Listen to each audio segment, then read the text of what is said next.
আবার এটাও জানিয়ে দেওয়া হয়েছে যে তোমাদের পরীক্ষার রেজাল্টটা দিবে কখন। এটা তোমাদের জন্য একটা সুখবর। আসসালামু আলাইকুম প্রিয় এসএসসি 26, তোমাদের পরীক্ষার রেজাল্ট দেওয়ার কথা ছিল 20শে জুলাই, কিন্তু অলরেডি শিক্ষা বোর্ড থেকে জানিয়ে দেওয়া হয়েছে যে তোমাদের 20শে জুলাই পরীক্ষার রেজাল্ট দেওয়া হবে না। আবার এটাও জানিয়ে দেওয়া হয়েছে যে তোমাদের পরীক্ষার রেজাল্টটা দিবে কখন। তো প্রথমে এরকম একটা গুঞ্জন শোনা যাচ্ছিল যে তোমাদের রেজাল্টটা হয়তোবা দিবে 28 বা 29 তারিখ, এক কথায় জুলাই মাসের শেষ দিকে।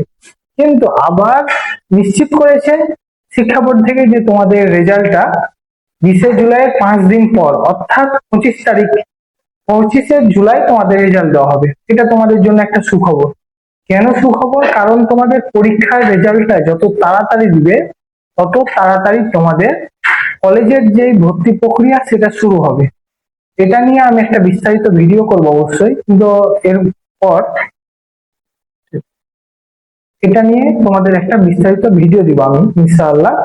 তো তোমরা আশা করি তোমাদের পরীক্ষার রেজাল্টের যেই সমস্যাটা, মানে কখন দিবে না দিবে এটা নিয়ে যে কনফিউশনটা ছিল সেটা তোমার দূর হয়েছে। আর 5 দিন পর যে রেজাল্ট দিবে এটা ডেইলি ক্যাম্পাসে পোস্ট করা হয়েছিল, তাদের ফেসবুক পেজে এবং তাদের ওয়েবসাইটে দেওয়া হয়েছিল যে শিক্ষা বোর্ড থেকে তাদের জানানো হয়েছে যে 5 দিনের পর, 20শে জুলাইয়ের 5 দিন পর তাদের পরীক্ষার রেজাল্টটা দেওয়া হবে। তোমাদের রেজাল্টের যে মানে প্রকাশের আগে যে প্রক্রিয়াগুলো থাকে, সমস্ত স্টুডেন্টের রেজাল্ট অ্যাড করা, এটা না হওয়ার কারণে তোমাদের রেজাল্টটা দিতে পারলো না 20 তারিখ।